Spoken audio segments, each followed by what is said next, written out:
진짜가 있고 가짜가 있죠. 복음도 가짜 복음이 있다는 거예요. 진짜 복음이 있고.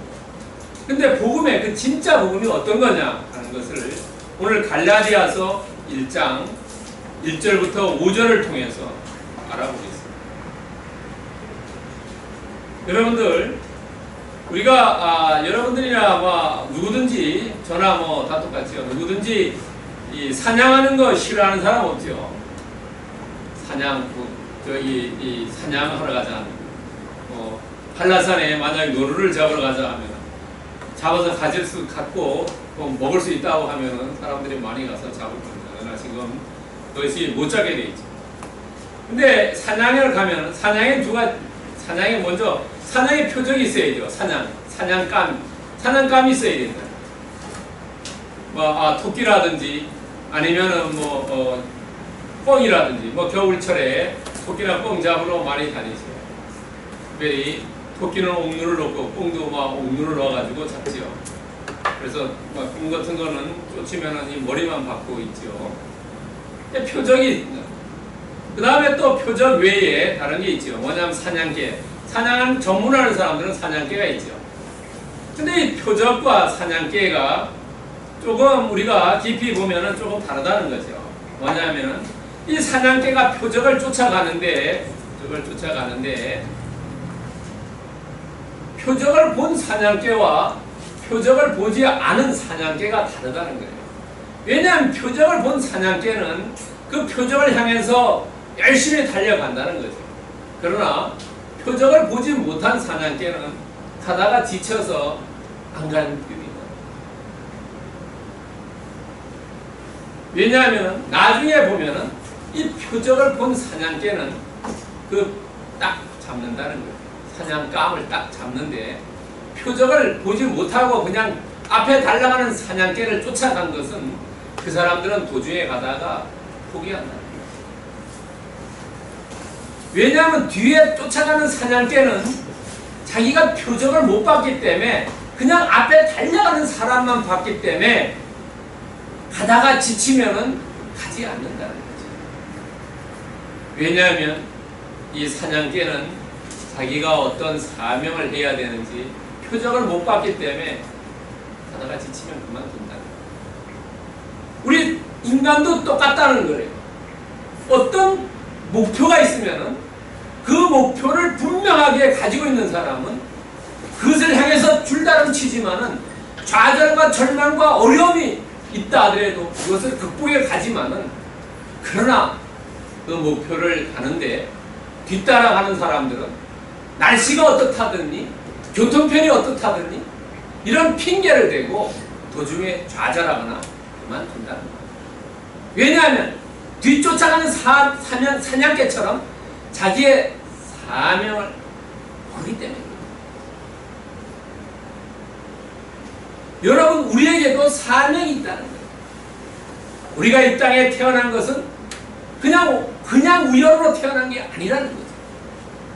하나님께서 특별히 우리에게 사명을 주셨어요. 그 사명이 뭐냐면 복음 전도라는 거죠. 우리가 돈을 많이 벌고 직위가 높아지고 시험에 합격하고 그런 것들을 통해서 최종적으로 목표하는 것은 뭐냐면 복음 전도라는 거죠. 그런 것은 과정이라는 거예요. 왜냐하면 그것을 목표로 하나님께서는 우리를 이 땅에 보내시지 않았다는 거죠. 여러분, 그러면 복음을 전도하는데 이 복음을 정말로 제대로 진술을 전해야 된다는 거죠. 엉터리를 전하면은 그 사람도 죽고 나도 같이 죽는다는 거죠. 여러분 생각해 보세요. 사람들을 투자하는 데 있지 않습니까? 잘못된 투자에 가족들이 모든 이끌고 들어가가지고 모든 가족이 망한 예가 있죠. 제주도에도 몇 년 전에 그런 예가 있습니다. 다단계 사업한다. 그래서 이 사람 저 사람 친척 형제들 돈 다 끌어들였는데 왜냐하면 거기에 진짜가 아니고 가짜를 받는 거예요. 우리가 여러분들 복음을 전하더라도 다른 사람의 복음을 전하더라도 진짜를 전해야지 같이 살지. 가짜를 전하면 그 사람을 구렁텅이로 빠뜨린다. 지옥불로 같이 끌고 들어간다. 그렇다면은 오늘 이 바울 사도가 얘기하는 복음의 진수가 뭐냐? 오늘 여러분과 저와 같이 읽은 갈라디아서 1장 1절부터 5절 사이에 복음의 진수가 있다. 여러분, 이 바울 사도는 오늘 갈라디아를 갔습니다. 와서 이 글을 쓰기 시작해요. 근데 바울은 전도를 하는데 3번 전도를 했어요. 1차 전도, 2차 전도, 3차 전도. 여기에 지금 여러분들 지도가 잘 보이실는지 모르겠는데요. 1차 전도는 요 지역만 합니다. 이 갈라디아 지역, 요 지역만 1차를 전도합니다. 2차 전도는 오늘날 말하면 그리스의 아덴까지 갑니다. 아덴, 이 지역까지 갑니다. 또 3차 전도도 이 지역까지 갑니다. 그래서 요 지역을 이렇게, 여기 오늘날 터키는 아시아라 그래요. 아시아. 요 밑에 여기 갈라디아, 요 갈라디아. 이 지역을 1차도 가고 2차도 가고 3차도 갑니다. 요 지역에. 여기가 비시디아 안디옥과 더베가 나오지만요. 또 있습니다. 루스드라와 이고니온이라는 지역도 있습니다. 이렇게 4군데를 이렇게 다녀요. 3번을 걸쳐서 갔다 왔다. 마지막에 사도 바울은 예루살렘에서 붙잡혀서 배 타고 로마에 가서 여기 가서 참수당해서 죽습니다. 이 3번의 전도와 4번째 이제 사도 바울이 로마에 가서 죽습니다만, 이 당시에 이 오늘 갈라디아서 1장 1절부터 5절의 배경이 되는 상황을 우리가 조금 더 알아보자.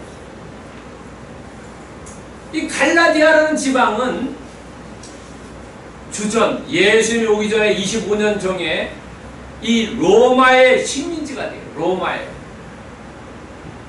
그러니까 예수님 시대에 하면 이 지역이 식민지 됐고, 그 다음에 사도 바울이 이 지역을 갔을 때도 식민지였어요. 로마의 식민지. 그 지역에 비시디아 안디옥, 이고니온, 루스드라, 더베라는 지역을 1차로 갔다가 다시 그 지역을 돌아옵니다. 주전 25년 예수님 오시기 전에 이 지역이 로마의 식민지가 됩니다.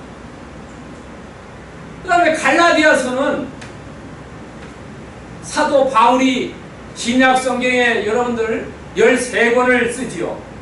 신약성경 27권 중에 약 반은 13권을 사도 바울이 집필을 합니다.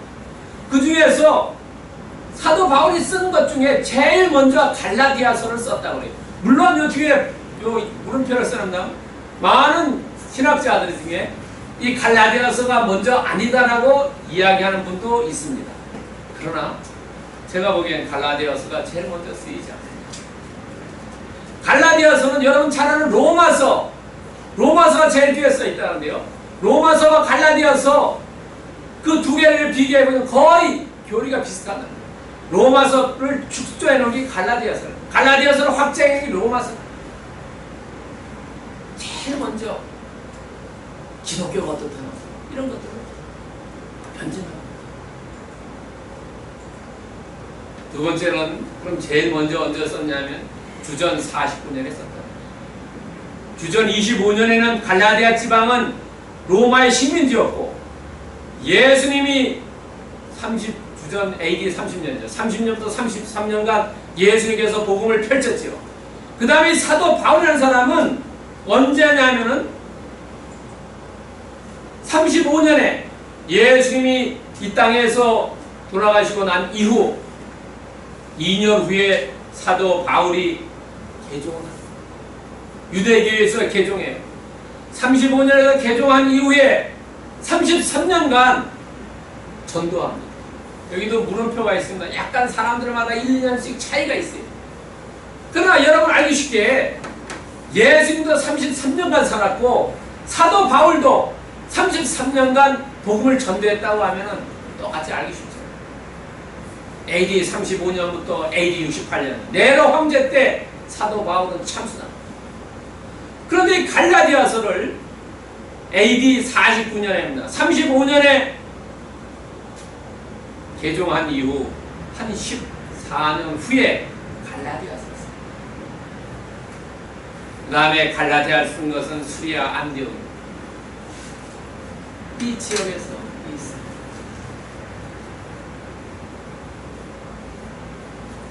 그렇다면은 이 갈라디아서를 썼는데 오늘 복음에 과연 우리가 복음 하는데 영어로만 굿 뉴스라죠. 좋은 소식인데 이 좋은 소식이 과연 뭐냐?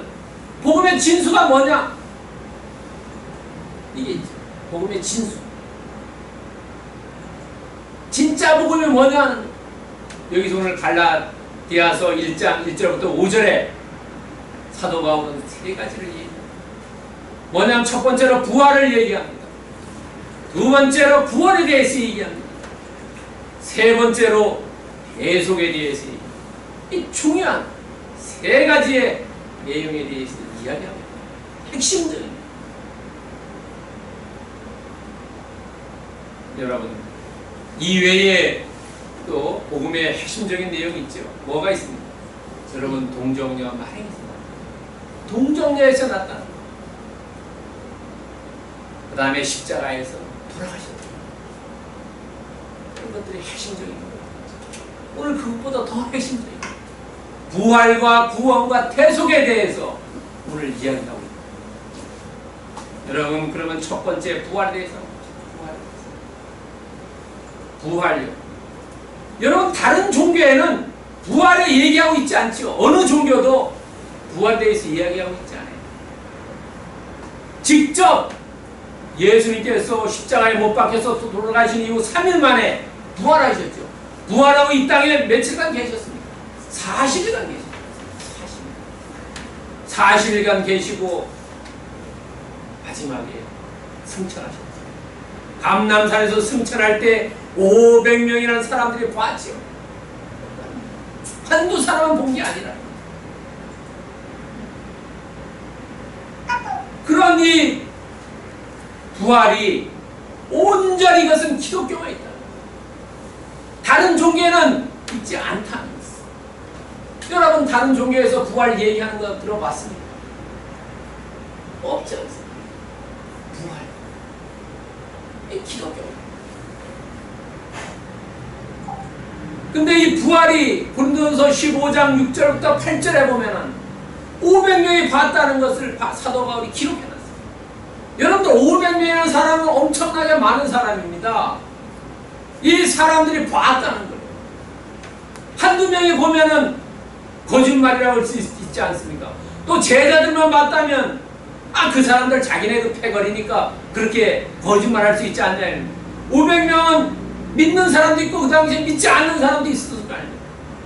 그런 사람들이 다 보았다는 거예요. 부활의 기독교의 진수. 왜냐하면 여러분들 이 예수님이 부활이 뭐라고 했어요? 고린도전서 15장 20절에 보면은 첫 열매라고 했습니다.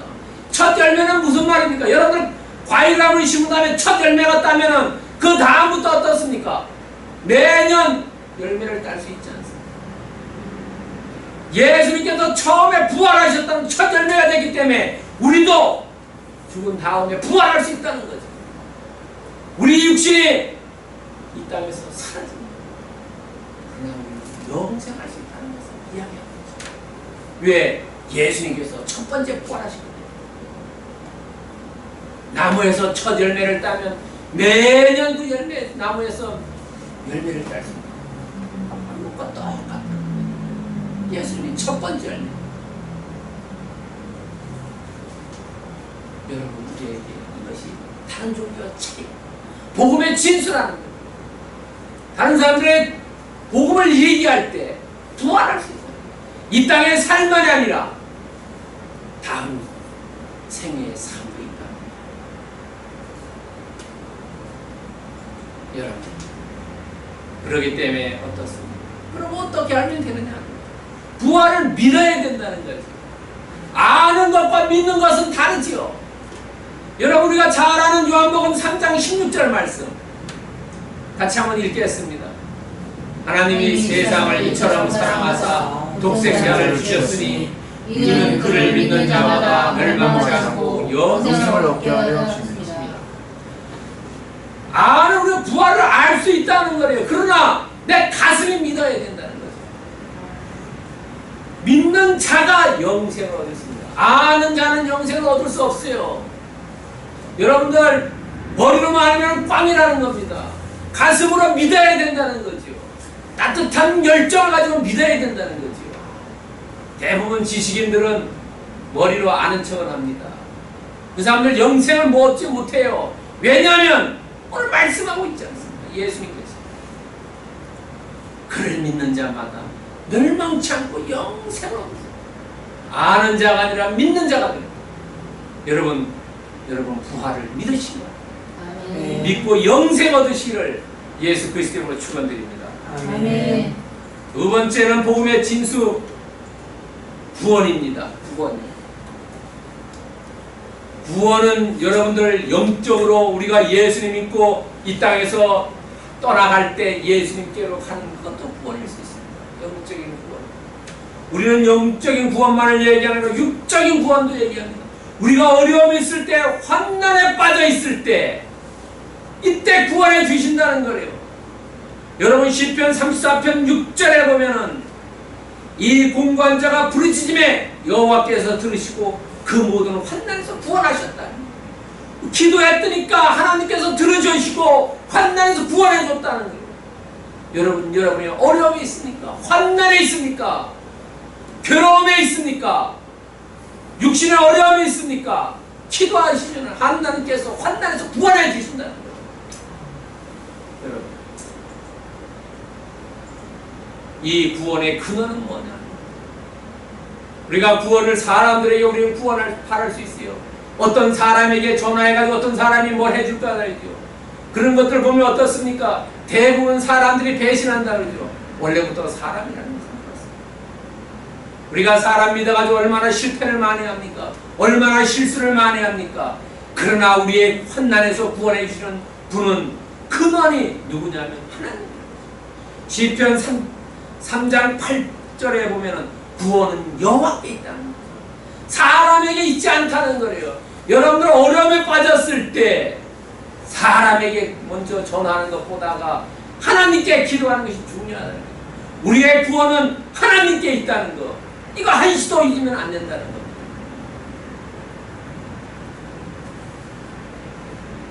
마태복음 21장에 보면 예수님께서 뭐라고 아들을 낳으리니 이름을 예수라 하라. 이는 그가 자기 백성을 그들의 죄에서 구원할 자이시다. 우리가 육신의 그런 어려움도 구원해주고 우리가 늘 문제로 되는 죄에서 구원. 죄에서 구원도 누가 해주냐는 거예요. 예수님께서 있습니다. 죄를 우리 몸에서 씻어갈 사람은, 없애줄 사람은 예수님밖에 안 계시다. 육신의 어려움, 건강의 어려움 해결해 줄 분은 온전히 예수 그리스도 그분 한 분밖에 계시지 않다는 것. 그렇다면 우리는 구원을 어떻게 받느냐? 구원을 어떻게 받는가? 방법이 있어야 될 거 아니에요? 그러면 알기로 해줘. 그래, 예수 그리스도 그분이 죄를 가져가고 환난에서도 구원해 주시고 구원하는 하나님인데 안다 이거예요. 그러면 구원을 어떻게 받느냐? 사도행전 16장 31절에 이야기하기 주 예수를 믿어라. 그러면 너와 내 집이 구원을 받는다. 여기도 믿는 걸 얘기하는 거예요. 하나님께서 나를 구원해 주실 거라는 확실한 믿음. 물결치는 그런 믿음이 아니라 갈대 같은 믿음이 아니라 온전히 반석 같은 믿음. 그런 믿음으로 구원해 주실 거라고 가지고 나와. 하나님께서 구원해 주신다. 여러분 사도행전 4장 12절을 같이 한번 읽겠습니다. 나 곧 나는 여호와라 나 위에 구원자가 없느니라. 그 다음 것도 읽겠습니다. 다른 이로써 구원을 받을 수 없나니 천하 사람 중에 구원받을 만한 다른 이름을 우리에게 주신 이유 없습니다. 나 이외에 구원자가 없다고 이사야서에서 43장 11절에서 얘기했어. 나 이외에 구원자가 없다. 여러분을 구원해 줄 사람이 아무도 있지 않다는 거. 사도행전 4장 12절에서는 구원받을 이름 다른 이름 주지 않았다. 예수님 이름만 주었다는 거예요. 하나님이고 예수님만이 우리를 구원해 주시고 우리를 어려움에서 건져내 주셨습니다. 병으로부터 치유해 주셨습니다. 가난으로부터 부여로 이끌어 주셨습니다. 네. 이런 분을 우리는 믿고 신뢰해 나가야 되지 않겠습니까? 그런 믿음 통해서 여러분들 구원을 받으시기를 축원합니다. 아멘. 세 번째는 복음의 진수 대속입니다. 대속.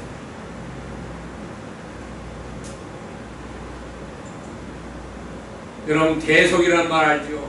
누가 대신해 주는 거죠. 뭐 심심치 않게 여러분들은 잘 남자들은 예비군 군대 갔다 오면 예비군 훈련 가야죠. 예비군 훈련 가는데 이제 대신 갔다가 걸려가지고 뭐 이런 문제 났던 사건이 최근에 하나 신문에 난 것 같은데 그래 대신 가는 거죠. 대신에 대속해. 그건 거의 같은 말입니다. 이 영어는 랜섬입니다. 내 대신 누가 해줘. 그런데 생각해보세요. 우리가 로마서 5장 12절에 보면 그러므로 한 사람으로 말미암아 죄가 세상에 들어오고 죄로 말미암아 사망이 들어왔으니 이와 같이 모든 사람이 죄를 지었으므로 사망이 모든 사람이다. 아담이 죄를 짓지 않았으면 죽지도 않고 우리에게 죄가 오지도 않았어. 이게 뭐냐면 원죄지. 아담이 죄를 지은 원죄. 이것이 우리한테 있지요. 원죄가요. 그러나 시편 51편 5절을 보세요. 5절에 보면 내가 죄악 중에 출생하였으며 어머니가 죄 중에 나랬다.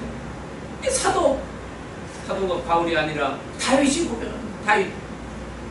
다윗이 자기를 고백할 때 내가 죄악 중에 출생했다는 거예요. 그러니까 아담의 그 원죄가 보니까 다윗도 죄를 고백합니다. 내가 죄 중에 태어났다는 거예요. 죄 중에. 여러분이나 저나 우리가 죄를 가지고 있다는 거래요. 원죄설이죠. 지금 죄를 어떻게 없애야 돼? 우리가 죄에 늘 짓눌려 살 수가 없지 않습니까? 나는 죄인으로서이다 라고 늘 고백하지만 이것을 없애주는 게 필요하다. 또 죄 중에 우리가 원죄도 있지만 자범죄도 있죠. 요한일서 3장 4절에 보면 죄를 짓는 자마다 불법을 행하나니 죄는 불법이다. 우리가 죄가 뭐냐라고 얘기하면 불법이라는 거예요. 불법을 행하는 사람이에요. 근데 불법을 행하는데 두 가지가 있다는 거예요. 알고 행하는 것도 있고 모르고 행하는 것도 있다는 거예요. 시편 51편 3절에 보면은 물은 나는 내 죄가를 아오니 내 죄가 항상 내 앞에 있네. 죄를 이건 알고 행하는 죄라는 거예요. 알고 행하는. 그 다음에 시편 19편 12절에 보면 자기의 허물을 능히 깨달을 자가 누구리요 나를 숨는 허물에서 벗어나가게 하소서. 모르고 지은 허물을 알고 지은 죄도 있고 모르고 지은 죄도 있고 이것이 죄는 절대 불법이라는 거죠. 그러면은 우리는 크리스찬들은 더하죠. 왜냐하면 생각하는 것도 죄죠. 잘못된 생각. 말씀을 대로 순종하지 않는 것도 죄지요. 믿지 않는 사람들은 그걸 죄라고 생각하지 않지. 그러나 크리스찬들은 죄라고 생각하죠. 그럼 이 죄를 내 죄를 내가 할 수가 없다는 거죠. 죄인이 어떻게 죄를 합니까? 그러니까 예수님께서 우리 죄를 대신 지셨다는 거예요. 대신 담당하셨다는 거예요. 요한복음 1장 29절에 보면은 말씀 나오죠. 이튿날 요한이 예수께서 자기에게 나오심을 보고 이르되 보라 세상에 죄를 지고 가는 어린 양. 예수님께서 죄를 지고 가는 어린 양이라고 말씀하셨고 그래서 십자가에 못 박히고 돌아가시면서 우리의 죄를 다 속죄해 주셨지요. 우리의 죄를 속죄해 주셨다는 거예요. 과거의 죄. 우리는 과거의 죄에 대해서 얽매일 필요가 없다는 거죠. 크리스찬들 여러분 영화 미리암 보셨습니까? 죄 없다고 얘기했어요.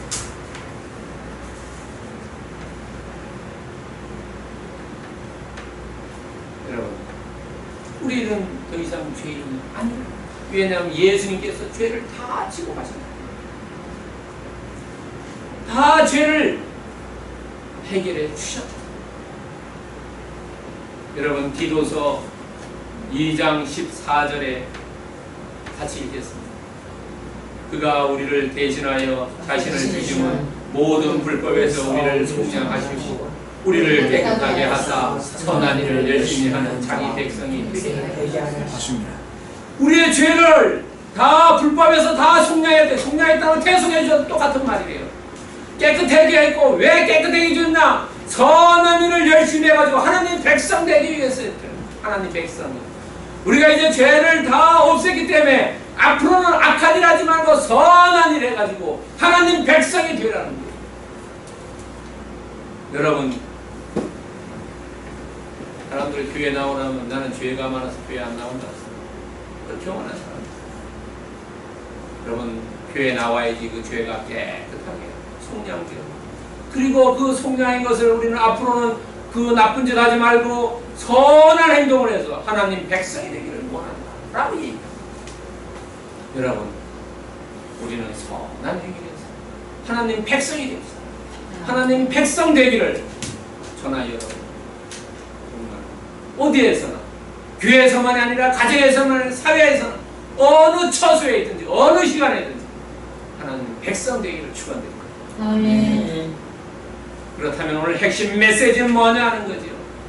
복음의 진수인 부활과 구원과 태속을 통해서 어떤 것을 사도 바울이 이야기하려는 거예요. 사도 바울은 그것을 통해서 은혜와 평강과 영광을 얘기해 주고 싶다는 거죠. 오늘 본문에 나옵니다. 은혜와 평강과 영광이, 은혜라는 건 어떤 겁니까? 우리에게 그냥 주어진 거죠. 여러분들, 부활이 우리에게 그냥 주어지고, 구원이 우리에게 그냥 주어졌고, 대속이 우리에게 그냥 주어졌죠. 우리가 어떤 걸 했습니까? 안 했어요. 아무것도. 그럼 은혜가 우리에게 주어졌는데 이 은혜가 주어짐으로 어떻습니까? 우리는 왜냐하면 계속 내 죄를 다 씻어갔기 때문에 마음이 평안하다는 거예요. 나를 구원해 주셨기 때문에 내가 이 땅에 살다가 주님 전에 갈 수 있다는 거죠. 그 다음에 부활했기 때문에 영생을 살 수 있다는 거죠. 이런 것들이 그냥 주어졌기 때문에 우리의 마음이 어떻습니까? 평안하다는 거죠. 평화를 누린다는 거죠. 그러면 평화를 누리면서 우리는 그냥 집에서 뒹굴뒹굴 해야 되겠습니까? 그런 게 아니라는 거예요. 영광을 하나님께 돌려라는 거예요. 우리에게 평안을 받은 만큼 우리는 그것을 하나님께 영광을 올려 드리라는 거예요. 이것이 핵심이라는 겁니다. 사도 바울이 얘기하는 거. 여러분들, 부활과 구원과 대속이라는 은혜가 주어졌는데 그 은혜를 통해서 우리가 평강을 누리고, 그 다음에 우리가 해야 될 것은 하나님께 영광을 돌려드리는 것. 영광을 돌려드리는 것. 이것이 우리가 해야 되는 거예요. 영광을 어떻게 돌려드리는 거예요? 여러분, 시인이 글을 쓸 때 마지막 구절에 중요한 핵심이 있습니다. 시편도 마지막 150편 6절 마지막 끝말씀에 뭐라고 되어 있습니까? 같이 읽겠습니다. 호흡이 있사마다 여호와를 찬양할지어다. 할렐루야. 여호와를 찬양하는 것, 하나님을 송축하는 것, 그게 영광을 돌리는 거라. 쉽지 않습니다. 하나님 감사합니다. 하나님 축복 주셔서 감사합니다. 나를 인도해 주셔서 감사합니다. 하나님 찬양을 합니다. 하나님께 그것을 통해서 하나님은 영광을 받으십니다. 여러분, 늘 찬양합니다. 송축드리기를 예수 그리스도의 이름으로 축원합니다. 아멘. 그럼 우리의 삶에 어떻게 적용해야 되냐? 하나님, 복음 전달. 여러분, 우리는 빚진 인생 아닙니까? 우리에게 복음이 왔고 우리가 다른 사람에게 복음을 전해줍니다. 사도 바울도 35세 기독교로 개종했어요. 33년 결혼도 안 하고 보냈습니다. 특출하게 뛰어난 머리를 가졌고 신분도 특별한 사람이 하나님을 위해서 복음을 전합니다. 자기가 느꼈어요. 내가 뭐냐면 내 사명이 뭐냐. 앞에 쫓아가는 목표물 없는 사냥개처럼 뒤에 사냥개를 쫓아가는 사냥개가 아니에요. 자기의 사명, 은혜를 통해서 평강을 누리고 하나님께 영광 돌리는 것이 아하 복음 전도 일생 복음 전도의 헌신. 여러분, 디모데후서 4장 2절 상반부에 너는 말씀을 전파하라. 때를 얻든지 못 얻든지 항상 있어요. 우리가 옆에 사람, 아는 사람, 모르는 사람 자꾸 주님 말씀을 전해요. 거기에 주님께서 역사하고 있습니다. 복음 전도에 헌신합니다.